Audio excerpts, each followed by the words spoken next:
Una vez más se demuestra que el príncipe Eugenio está dispuesto a jugárselo todo sin preocuparse del riesgo. A mí no me escucha. Que se preparen. Sorprenderemos a los turcos junto al Tisa. Alteza, estamos a casi un día de marcha de allí. Y ya es por la tarde. La infantería irá con la caballería. Un caballo puede llevar a 2 hombres armados a la máxima velocidad. ¿Y la artillería pesada? La dejamos aquí.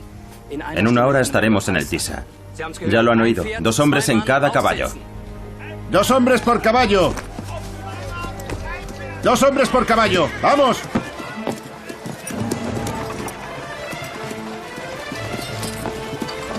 El 11 de septiembre de 1697, un ejército de más de 50.000 hombres se pone en marcha en muy poco tiempo.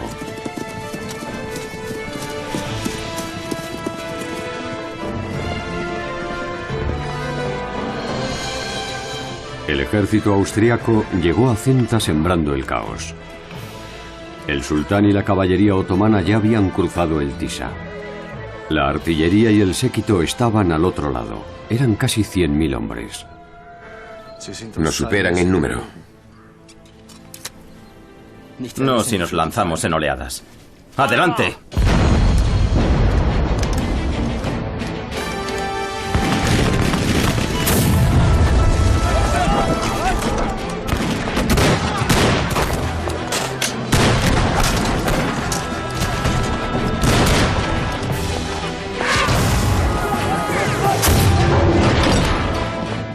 El puente del Tisa era demasiado estrecho para que pasaran todos los que querían llegar al otro lado. El campamento del sultán se quedó paralizado de terror ante el inesperado ataque del ejército imperial.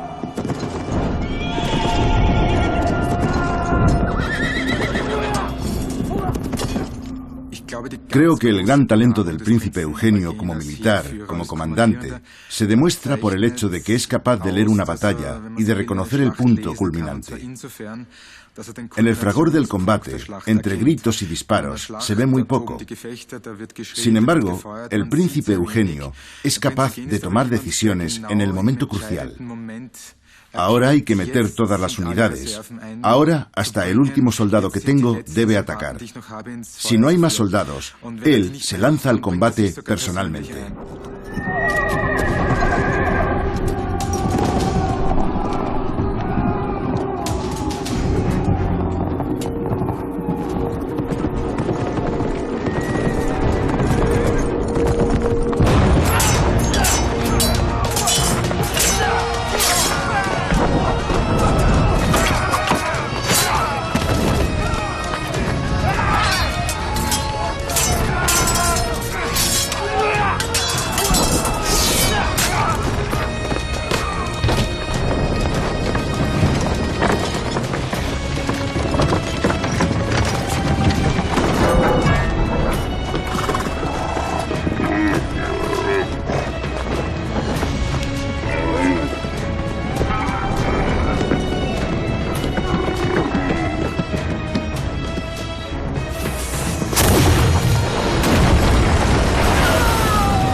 Los soldados están poseídos por una auténtica furia homicida. Disparan, apuñalan y golpean a los otomanos. Perdiendo muy pocos hombres, logran causar un gran número de bajas entre los turcos. Muchos de ellos se lanzan al río y se ahogan porque no saben nadar. La batalla de Centa dura pocas horas. El sanguinario plan del príncipe Eugenio ha triunfado. En una tarde murieron 25.000 otomanos mientras los austriacos no sufrieron ni 500 bajas.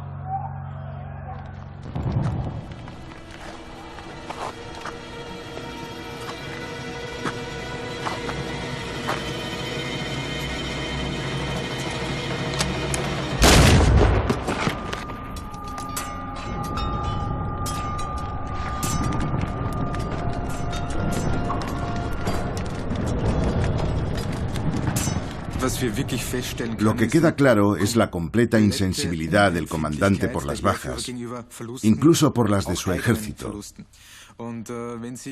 Revisando la correspondencia del príncipe Eugenio, descubrimos que pocas veces habla de cuánto le afectan personal o moralmente las pérdidas.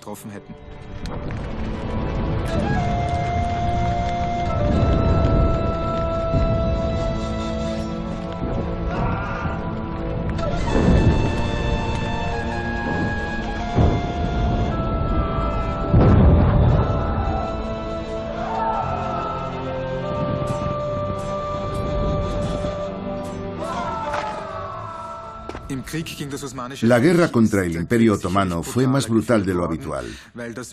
Normalmente, en la guerra, uno hace prisioneros, les cambia el uniforme y los integra en su ejército. Eso con los turcos no funcionaba porque eran soldados muy nacionalistas e incluso fanáticos. Pero, aunque sería exagerado considerar al príncipe Eugenio como un amante del ser humano y una persona moralmente íntegra, lo era en comparación con otros líderes militares de aquel tiempo.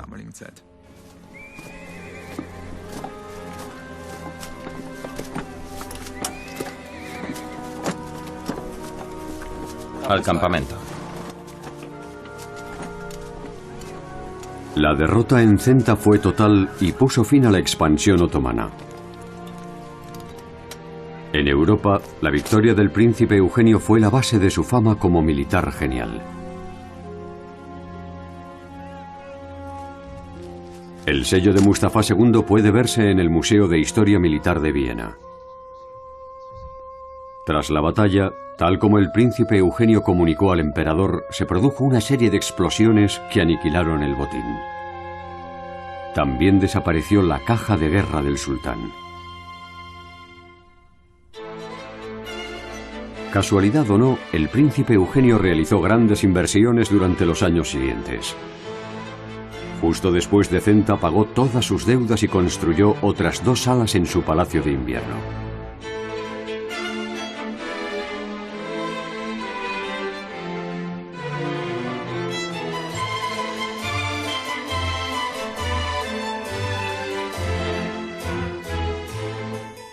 Los espacios representativos se decoraron con el máximo lujo de la época. El joven príncipe Eugenio no tardó en atraer sobre sí los celos y la envidia en la corte vienesa. ¿Por qué? Porque su ascenso fue meteórico y además saltándose todas las normas sobre ascenso social de la época. Y no se avergonzaba de que su ascenso le sirviese en primer lugar para enriquecerse y en segundo lugar para representarse de la forma más opulenta posible. Era el típico nuevo rico.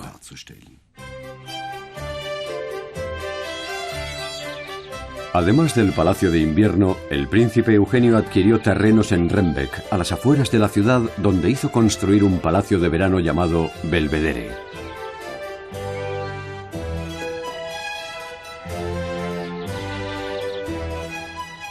En Hungría tiene la isla de Csepel en el Danubio, donde construye el Palacio de Ráckeve. Hoy es un hotel. Fue el primer palacio que construyó para él el arquitecto Lucas von Hildebrandt. El príncipe Eugenio lo hizo venir desde Italia.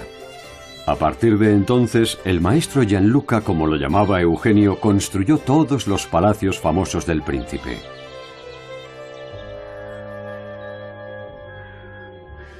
En las nuevas regiones conquistadas, el emperador entregó al príncipe Eugenio extensos territorios. También en Mohacs, al sur de Hungría, en el escenario de una batalla contra los otomanos en 1526. Un monumento recuerda a los 15.000 soldados caídos.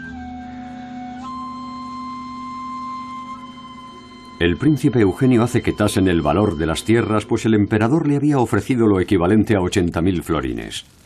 Las tierras están valoradas en solo 64.000, así que reclama al emperador el pago de la diferencia. El príncipe Eugenio era uno de los economistas más hábiles y astutos de su tiempo. Eso llamó la atención en la corte de Viena, donde nadie era capaz de gestionar el dinero. Estaban siempre enterrados en deudas y sin poder financiar las guerras ni el mantenimiento de la corte. Por el contrario, el príncipe Eugenio tardó poco en transformar su fama militar en dinero en toda Europa. Fue a la Bolsa de Londres, donde vendió bonos de guerra a su nombre, no al de los Habsburgo ni al del emperador. Los bonos fueron muy populares, se vendieron enseguida y llenaron de nuevo la caja de guerra del príncipe. El emperador no está en condiciones de pagar el importe exigido por Eugenio, pero le entrega más bienes en Hungría. Entre ellos, la región vinícola de Vilañ, destruida y saqueada por los otomanos. El príncipe Eugenio vuelve a poblar la región y crea una moderna explotación vinícola. Los vinos de esa región siguen disfrutando de una gran fama. Eugenio cuenta con 50 hectáreas de tierra cultivada y en 20 años quintuplica la superficie.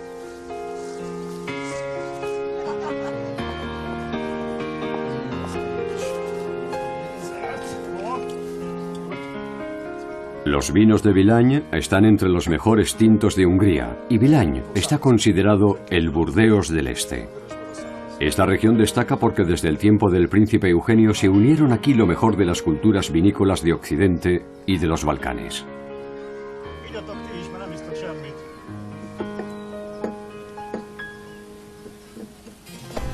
Pero las ganancias territoriales del emperador también son inmensas. Tras la batalla de Centa, Hungría y Transilvania pasan a manos de los Habsburgo. La paz de Karlovich pone fin a 15 años de guerra contra los otomanos.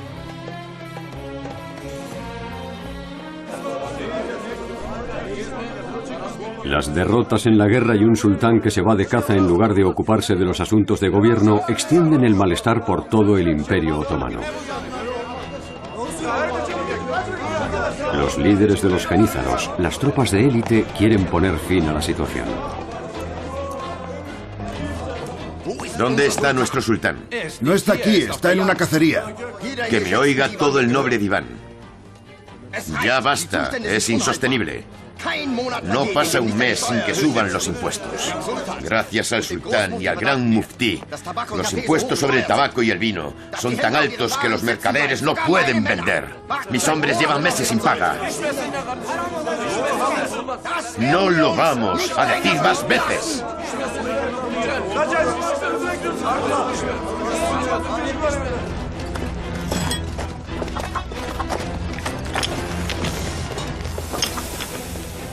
Incitada por los líderes genízaros, la ira del pueblo crece de forma inconmensurable.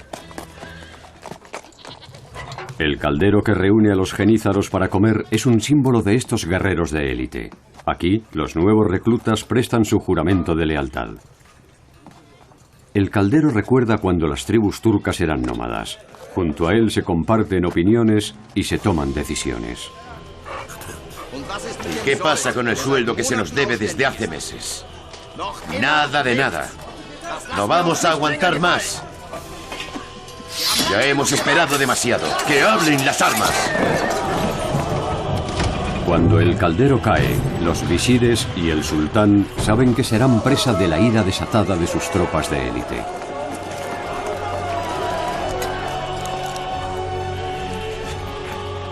En agosto de 1703, los genízaros asaltan el palacio, asesinan al gran muftí y deponen al sultán Mustafa II.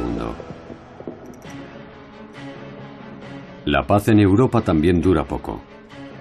En 1700, cuando el último Habsburgo de España, Carlos II, fallece sin herederos directos, tanto Francia como la Casa de Habsburgo reclaman el trono español. Comienza la Guerra de Sucesión Española, un incendio que abarca toda Europa y dura 14 años. La Primera Guerra Mundial de la era moderna.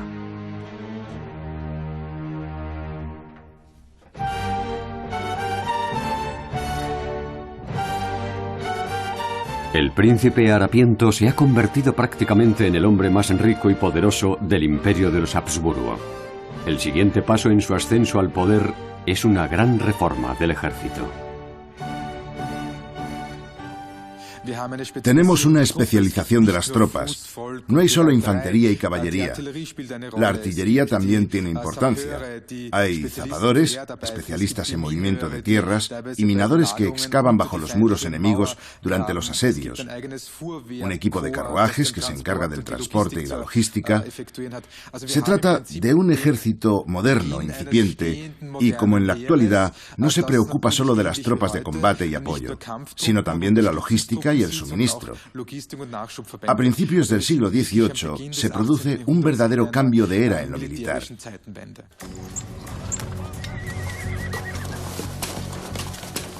El príncipe Eugenio comienza por unificar el armamento de las tropas. Hasta entonces, el titular de cada regimiento decidía qué armas se utilizaban. Ocupaba el puesto de ministro y el de general, lo que le permitía recaudar nuevos fondos y adquirir armas modernas. Los grandes avances realizados en el sector de la tecnología armamentística, como la sustitución de las armas con llave de mecha por la moderna llave de chispa con pedernal, también tienen efectos tácticos.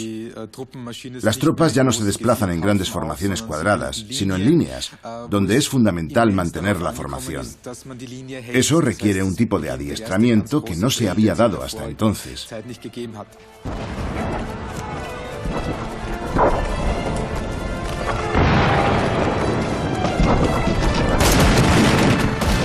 El emperador envía al príncipe Eugenio al combate contra los franceses en Italia. Para llegar al frente en la Alta Italia sin encontrarse con el enemigo, debe cruzar los Alpes. El paso de las montañas por el Trentino con pesados cañones puede compararse con la hazaña de Aníbal. Aquí, en Italia, se encontraría con un hombre al que el destino lo uniría durante toda su vida, el conde de Bombal. Reya von Galen, actriz y directora teatral, es pariente directa del conde de Bombal y durante los últimos años se ha dedicado a estudiar la historia de su ancestro. El primer encuentro entre el príncipe Eugenio y Bombal no fue un encuentro real. Se conocían de oídas y estuvieron a punto de coincidir en bandos opuestos en la batalla de Luzzara. Se sabe que se tenían un gran respeto mutuo. Lo más curioso de esa batalla fue que los dos bandos afirmaban haber ganado y celebraron misas de agradecimiento. Seguramente fue una especie de empate. Ya entonces, el joven Bombal llamó la atención por su gran talento estratégico.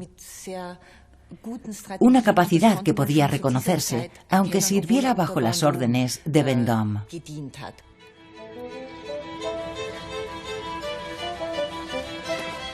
Tras graves diferencias con el generalato francés, Bombal se pasa a las filas enemigas.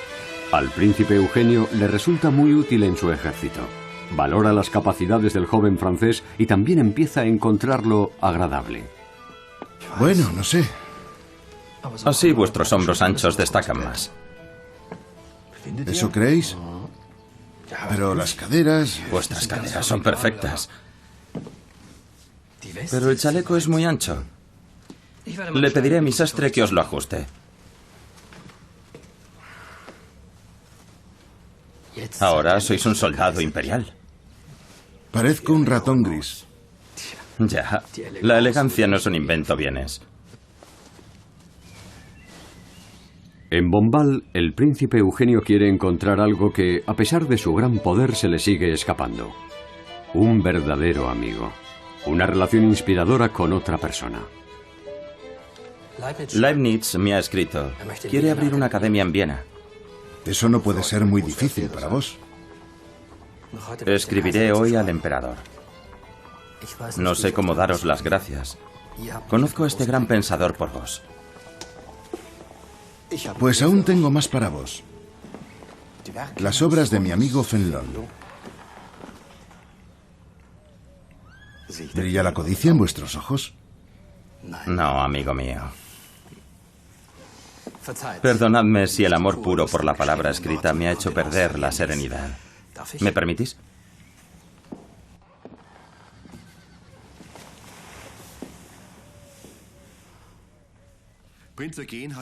El príncipe Eugenio no solo tenía relación con filósofos y otros intelectuales de su tiempo. El príncipe era una persona que se preocupaba también por tener las mejores obras de arte y, cuando era posible, a los mejores artistas en Viena. Y para ello no solo usaba dinero, sino también medios diplomáticos.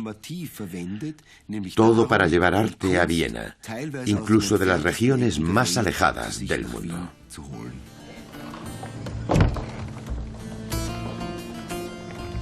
El barroco entra también en Constantinopla.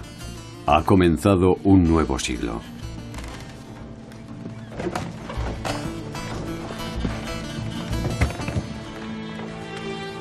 Gulnus ha vivido unas décadas muy turbulentas. El Imperio Otomano se encuentra en una grave crisis económica por la mala gestión del sultán. Los genízaros piden la cabeza del nuevo sultán, de su hijo Mustafa.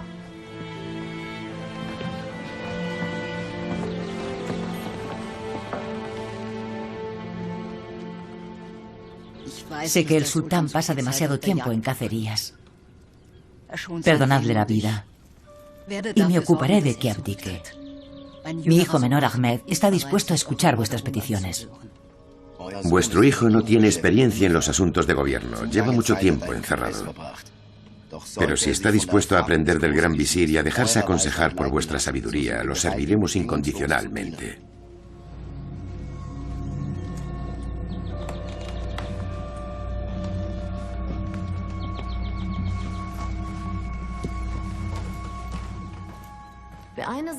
El dominio de las mujeres dependía de otros factores. Uno de ellos era si la familia del gran visir ganaba poder en el palacio. Ese hecho se daba cuando los sultanes eran demasiado jóvenes para llevar el timón del país, para gobernar las cuestiones políticas y militares. En ese caso, el gran visir gobernaba junto a la madre del sultán. Con esa forma de gobierno terminó el siglo XVII. Gulnus tuvo mucho que ver en el desarrollo cultural del Imperio Otomano durante el reinado de su hijo Ahmed III. Los manuscritos son maravillosos, pero están al alcance de muy pocas personas. La imprenta se utiliza en Europa desde hace 250 años. Mirad qué obras maestras han creado. Y su libro sagrado ha conseguido una gran difusión. Y también pueden imprimir libros con letras árabes. No podemos quedarnos atrás. Una figura clave es Ibrahim Muteferrika, un transilvano convertido al Islam. Llevó a los otomanos la tecnología necesaria para convertir antiguos manuscritos en obras impresas. Consiguió una audiencia con el príncipe Eugenio, propietario de la mayor biblioteca de Europa.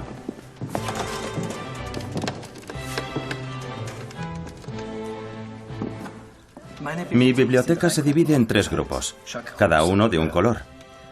Rojo, literatura e historia. Azul, teología y derecho. Amarillo para las ciencias naturales. Permita a Alá que una de mis historias se escriba en un libro como esos. Por Alá. Señores, por favor.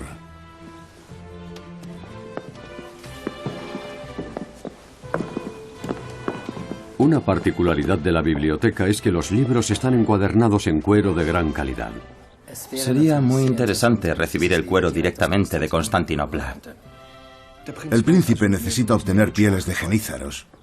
Hace mucho tiempo de la última guerra. No lo dice en serio. Es piel de cabra. Lo llamamos marroquinería, pero la verdad es que en el norte de África ya casi no se produce. He oído que nadie os iguala en el curtido de piel de cabra. También tenemos previsto encuadernar los libros del sultán con ese tipo de cuero. No habrá excedentes para vos. La demanda de cuero es muy alta. Con la ayuda de Bombal, que tiene contacto con grandes pensadores como Voltaire, Leibniz y Montesquieu, el príncipe Eugenio consigue reunir 15.000 volúmenes en su biblioteca. Hoy forma el núcleo de la Biblioteca Nacional Austriaca.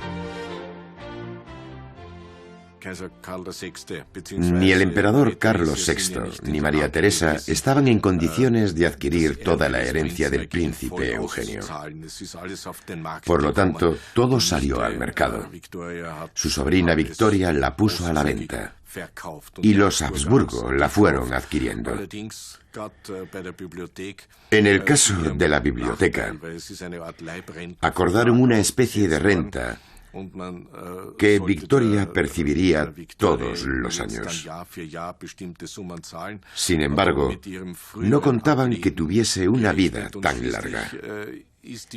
Al final fue más barato comprar los edificios, más barato que comprar los 15.000 libros.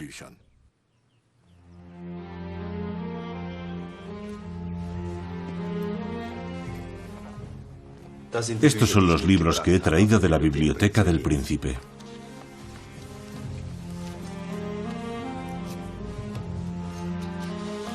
Cuando Ibrahim Muteferrika regresó a Constantinopla, Gulnuz estaba mortalmente enferma, pero hasta su muerte fue la mujer más poderosa del Imperio Otomano.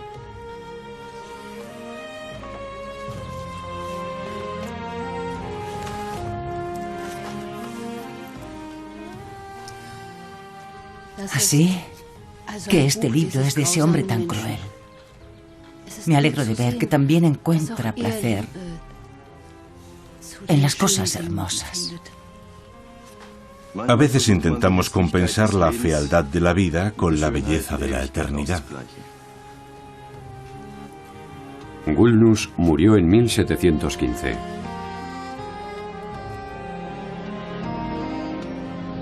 A imitación de la Yeni Yami, la mezquita nueva de la parte europea de Constantinopla, Gulnuz también hizo construir un templo, la Yeni Bali de Yami, la mezquita nueva de la madre del sultán en Uskudar, en la parte anatolia de la ciudad.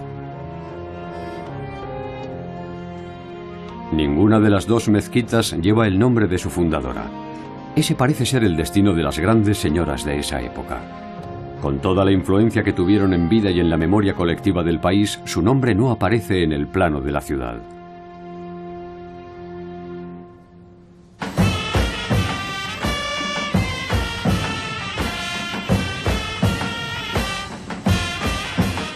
Solo un año después de la muerte de Gulnuz, terminaron los casi 20 años de paz entre los imperios otomano y Habsburgo.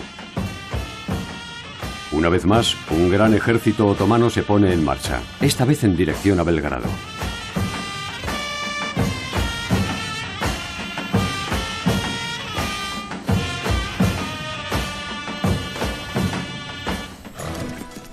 Cerca de la fortaleza de Petrovaradin, en la actual Serbia, el príncipe Eugenio se enfrentó de nuevo a los otomanos.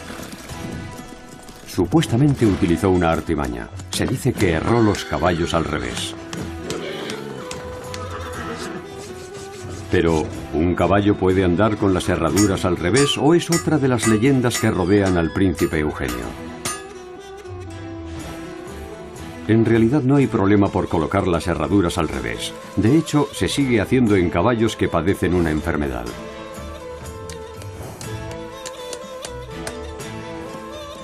Al herrar los caballos al revés, las huellas indican la dirección contraria a la de la marcha. Es una táctica muy útil para llevar al enemigo en sentido contrario, pero no engañaría a un rastreador experto. En junio de 1717, el príncipe Eugenio sitia de nuevo la fortaleza de Belgrado ocupada por los otomanos, y allí recibe la visita de su antiguo camarada Bombal. Vuestros huesos ya no son tan jóvenes, mariscal. Los huesos son el menor de mis problemas. La gota, amigo mío. ¿Cuánto tiempo sin vernos? He oído que estáis casado. Sí. Pero parece que no os alegráis. Venid, tengo algo para vos. El príncipe Eugenio, que vivió una infancia solitaria, añoró la verdadera amistad durante toda su vida.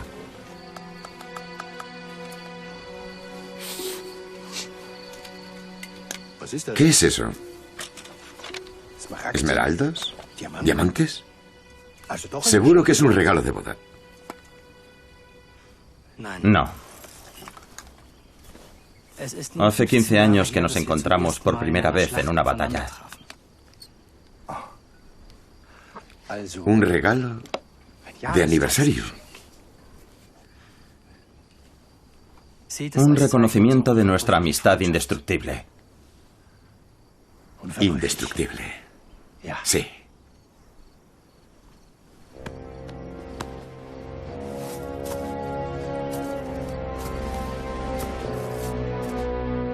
El príncipe Eugenio mantuvo el sitio de Belgrado durante 2 meses. Tuvo éxito con algunas maniobras tácticas, pero entonces llegó el grueso del ejército otomano. La batalla de Belgrado es el tipo de batalla que el príncipe Eugenio tenía que perder sí o sí. La fortaleza de Belgrado era la más resistente de Europa. Solo podía sitiarse desde el sur y estaba defendida por una fuerte guarnición. Eugenio la sitia y entonces llega un ejército de refuerzo otomano desde el sur. Así que se encuentra entre dos fuegos. Pero entonces entra en juego un elemento muy importante en toda su carrera: la suerte. Uno de los morteros lanzados por los austríacos cayó en el arsenal de la fortaleza, que saltó por los aires. Eso fue decisivo para el resultado de la batalla. Además, Eugenio lanzó un ataque inaudito contra el enemigo del sur. Atacó de noche, tomando por sorpresa al ejército otomano. Con unas fuerzas muy inferiores, no solo derrotó al ejército otomano, sino que logró tomar la fortaleza más importante del suroeste. En la subsiguiente paz de Pasarovich, el imperio de los Habsburgo recibió la pequeña Valaquia y el Banat. Gracias al príncipe Eugenio, el imperio de los Habsburgo alcanzó su máxima extensión.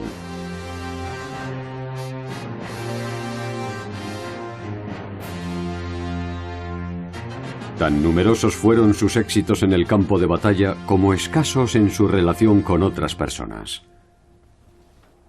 La vuestra es más grande. ¿Estáis celoso? Me pregunto, ¿qué saco yo de estas medallas? Me he jugado la piel por ellas. ¿Y qué esperáis? Que hagáis algo por mí. ¿Acaso no he hecho nada por vos? ¿No os hice general cuando llegasteis a mí siendo un proscrito? ¿No os he cubierto de regalos? Pero no soy una ramera. Hace 10 años de mi nombramiento como general. Otros han recibido cargos importantes, aunque yo he servido mejor. ¿Qué queréis? El gobierno de Sicilia. Sicilia. Os enviaré naranjas y limones durante toda vuestra vida. Es imposible. Ya he prometido el gobierno de Sicilia al conde Wallis. ¿Qué habéis dicho? No puedo daros nada. Aquí sois un extranjero. Con permiso. ¿Qué sois vos? Dadme al menos Osiek. No. Os enviaré con un comando de artillería a los Países Bajos. Seréis el representante de Prie, un puesto muy bien pagado. ¿Prie? ¿Vuestro delegado en los Países Bajos? ¿Me nombráis delegado de vuestro delegado? Prie es un hombre muy capaz. Es un cerdo corrupto. Ya basta. No puedo hacer nada más por vos. Cuando recibáis la orden, sabréis cuándo presentaros.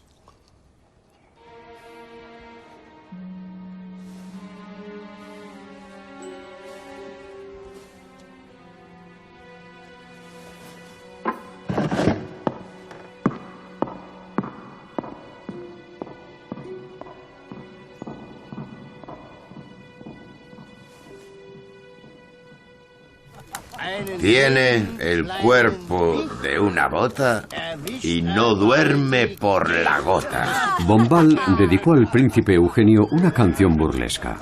Un harapiento francés que anhelaba Osiek. Quiere un poco de atención, pero no tiene oro en el cajón. Hermanos, bebed, que en Viena el honor yo compraré. Sauf oder sauf, weil in Wien ich mir die Ehre kauf.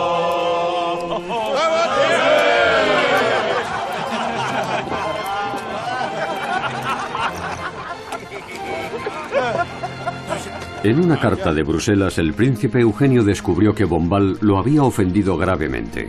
Además, se habría aliado con nobles disidentes que manifestaban su odio contra la soberanía de los Habsburgo. El delegado del príncipe Eugenio en Bruselas detuvo a Bombal.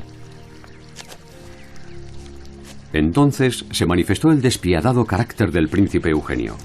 Recomendó al tribunal militar condenar a muerte a Bombal por alta traición. La sentencia de muerte, decretada por el emperador contra el conde de Bombal, fue algo insólito por la presión y la prisa del príncipe Eugenio. La condena llama la atención, teniendo en cuenta la larga e íntima amistad del príncipe con el conde de Bombal. Tal vez esa despiadada frialdad se deba a una mujer. Para la condesa Eleonor de Battiani, la influencia de Bombal es una molestia. ¿Quién juega? Vos, amigo. Bombal es un auténtico degenerado. Sin moral, absolutamente. Es verdad. Es verdad. La condena se conmuta por pena de cárcel que debe cumplir durante un año en la tristemente célebre Spielberg, cerca de Brno. Fue liberado a condición de no volver a entrar en el territorio del Sacro Imperio Romano Germánico. Por aquel entonces, el príncipe Eugenio construyó en solo 3 años un lujoso palacio. El edificio, diseñado por Lucas von Hildebrandt, se encuentra entre los más hermosos del barroco austriaco.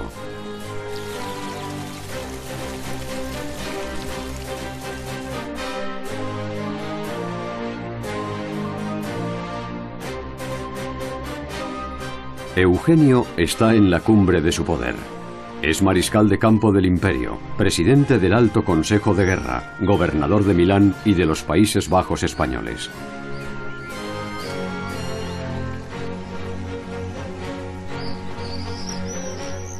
En los jardines de inspiración francesa con terrazas y esculturas brilla el esplendor barroco de Hof, el nuevo palacio del príncipe Eugenio.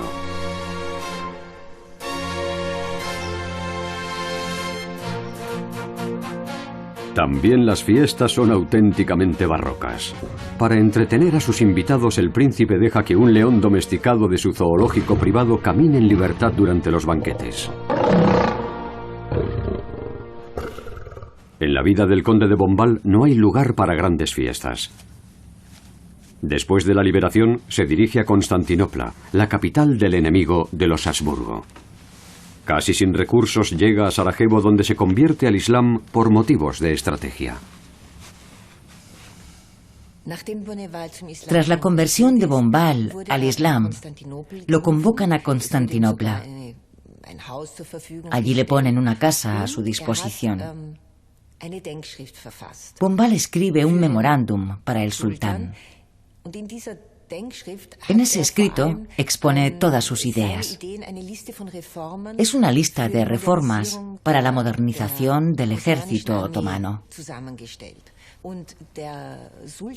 Las propuestas de reforma del conde de Bombal impresionaron tanto al sultán que le encomendó el mando de la artillería. Como comandante de artillería, su nombre era Humbarayi Ahmed Pasha. Ahmed Pasha el Cañón. El príncipe Eugenio está fuera de sí cuando descubre que Bombal se ha pasado al Imperio Otomano. Entonces recuerda el arma secreta de su madre.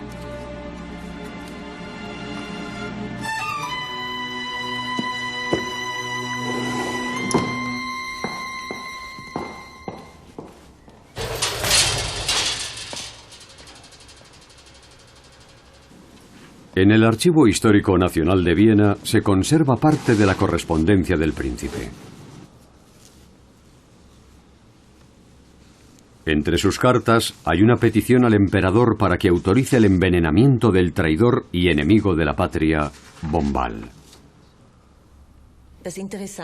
Lo interesante de ese atentado es que una vez más, por presión del príncipe Eugenio, el emperador firmó de su puño y letra la orden de asesinar a Bombal. Se indica incluso el medio que se utilizaría para matarlo: polvo de diamante. En aquel tiempo, el polvo de diamante era un veneno habitual. Sin embargo, lo más interesante de todo es ver la firma del emperador en una orden de atentado.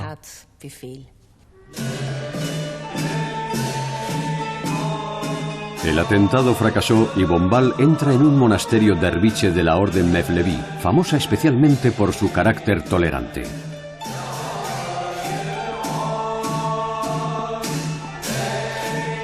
En la actualidad, la orden sigue realizando cada domingo un ritual especial: la danza de los derviches.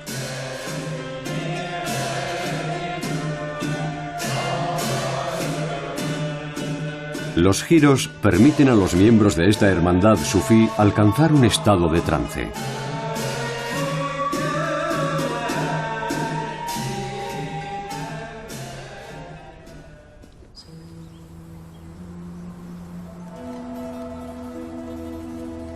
Claude Alexander de Bombal, ahora Humbarayi Ahmed Pasha, murió en 1747. Su tumba está en el cementerio de la Orden Mevlevi en el corazón de Estambul. A pocos metros de distancia está la última morada del pionero de la imprenta otomana, Ibrahim Muteferrika.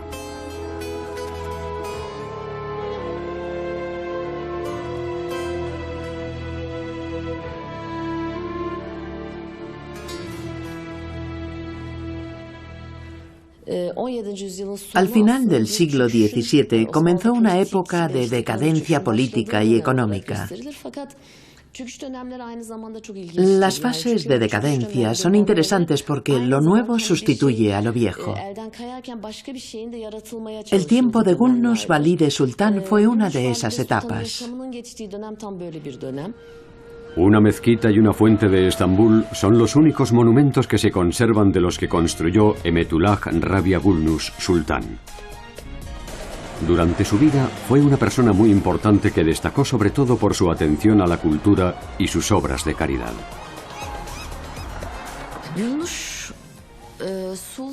En la historia del Imperio Otomano, Gulnus Sultan no recibe la atención que le corresponde. Hoy recordamos a su hijo Ahmed III. Su reino fue una época muy creativa para la arquitectura y también para el arte. Por su creatividad destaca también Lucas von Hildebrand, que construyó para el príncipe Eugenio el Palacio de Hof en Markfeld. No es el más grande, pero sí el más elegante de todos los palacios del príncipe. Durante su vejez pasó en él muchos veranos. Todo esto es maravilloso. Todo está en armonía. La unión de Marte y Júpiter no solo representa la suerte, sino también la voluntad necesaria y la victoria en todos los niveles. Júpiter, en la 12ª casa, representa el amor de las cosas bellas, del bien y de las artes. Marte, en oposición a Urano, representa no solo vuestra firmeza, sino también verdadera frialdad y brutalidad. Pero Venus no aparece por ningún lado. Sois un Marte sin Venus, Alteza. Y Plutón, en la sexta casa, lanza muchas sombras. Veo una vejez solitaria y dolor. ¿Dolor? Basta. Está despedido.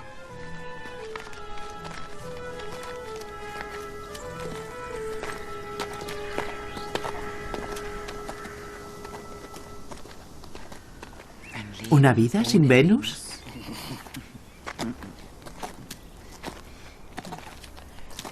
Odio la astrología. Abandoné esa superstición cuando me fui de París. Desde luego. Esto es un Citrus limonis. Procede de Sicilia. Pero, ¿de dónde sacáis estas plantas exóticas? Amiga mía, tengo agentes en todos los puertos de Europa. Si no están buscando a alguien por mí, se dedican a comprarme plantas y animales de todo el mundo.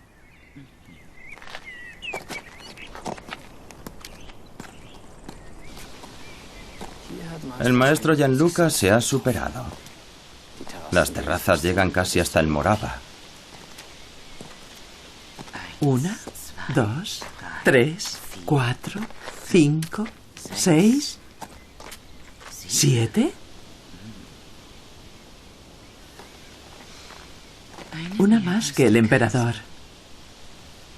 Sí.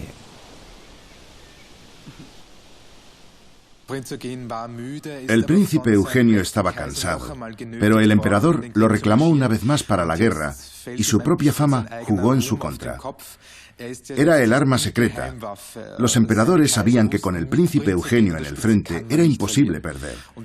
Y yo creo que su última guerra le resultó agotadora y que en realidad no quería ir. Deseaba pasar los últimos años de su vida en sus palacios. El tiempo del ya no temido guerrero y del general despiadado ha pasado. El príncipe Eugenio dedica sus últimos años a sus palacios y a sus colecciones. En el barroco, Viena era una corte imperial, pero en Europa estaba considerada como un lugar atrasado, provinciano y, sobre todo, pobre. Por el contrario, el príncipe Eugenio no solo tenía fama de héroe de guerra, sino también de ser un mecenas rico e inteligente.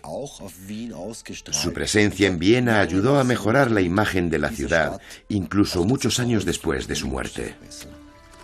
El príncipe Eugenio conservó sus funciones hasta una edad muy avanzada. Parecía un emperador en la sombra. Él, el extranjero, había conseguido la mayor expansión territorial del imperio de los Habsburgo. Al mismo tiempo creó obras de arte de inmenso valor.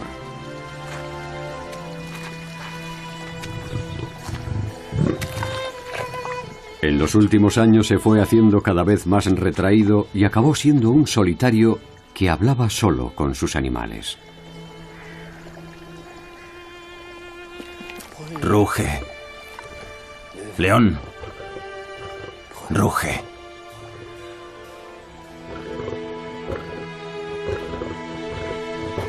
Ruge.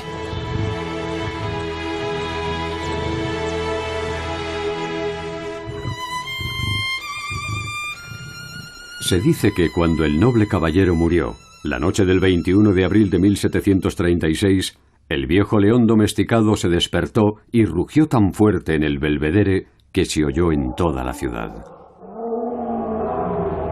El corazón del príncipe Eugenio se enterró en Turín.